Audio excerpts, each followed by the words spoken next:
नमस्कार, मैं आरडी भारती और आप देख रहे हैं बिहारी सुल्तान। 2024 का लोकसभा चुनाव काफी आक्रामक होगा, काफी टसल भरा होगा।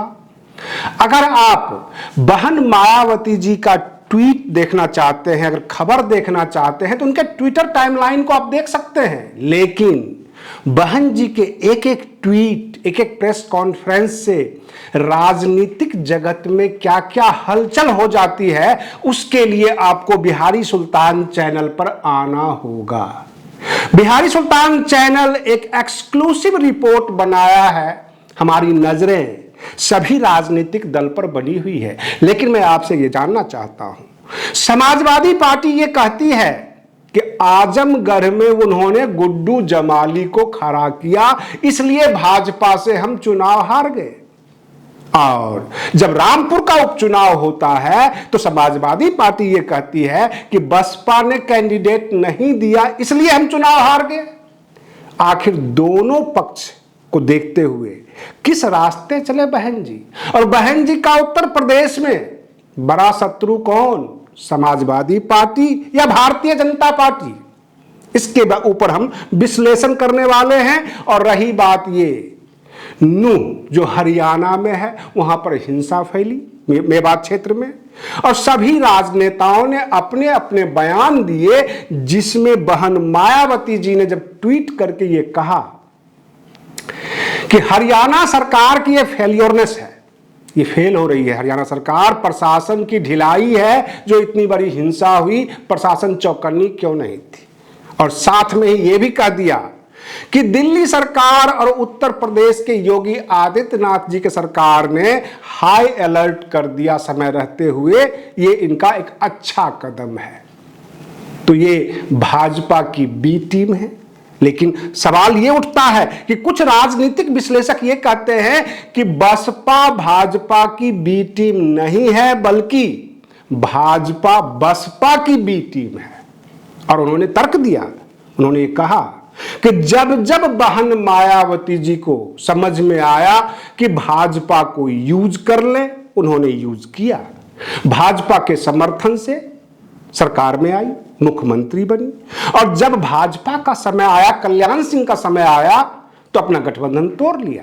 मान्यवर काशीराम कहते थे, मजबूत सरकार नहीं बल्कि मजबूर सरकार चाहिए। और रही बात ये कि भाजपा के गेट पर कई नेता खड़े हैं।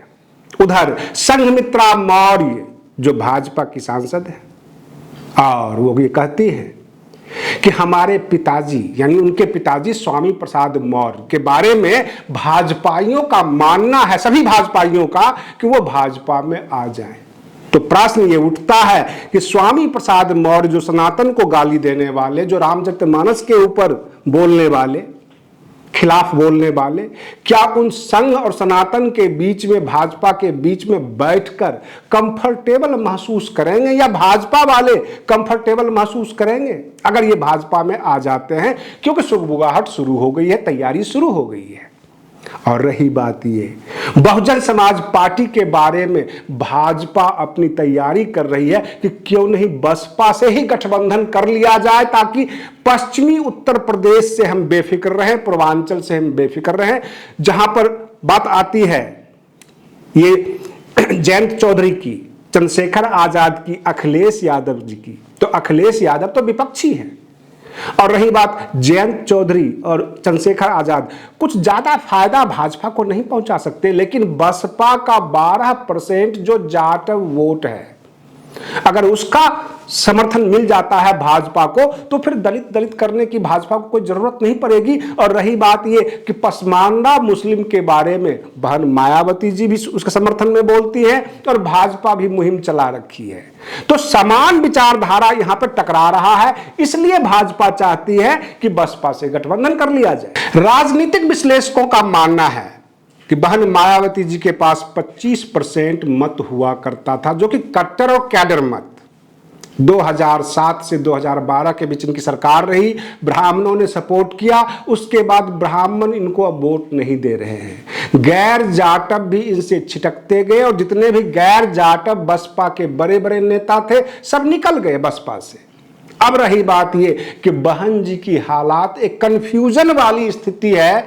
हर तीसरे दिन ये नेशनल कोऑर्डिनेटर बदलते हैं, जिला कोऑर्डिनेटर बदलते हैं, काफी सारे प्रयोग किए, उपचुनाव में भागीदारी की, छोटे छोटे चुनाव लड़वाए बसपा को, लेकिन कहीं से कोई अगर रिजल्ट नहीं मिल रहा है तो यह आखिरी प्रयोग होगा कि भाजपा के साथ गठबंधन कर ले। लेकिन प्रश्न यह उठता है कि अगर भाजपा के साथ बहन जी जाती हैं तो स्वामी प्रसाद मौर्य बसपा में आकर भाजपा के साथ जाएंगे या भाजपा के नेता बनकर, यानी भाजपा गठबंधन में जुड़कर भाजपा का जो है सदस्यता प्राप्त करके तब जाएंगे।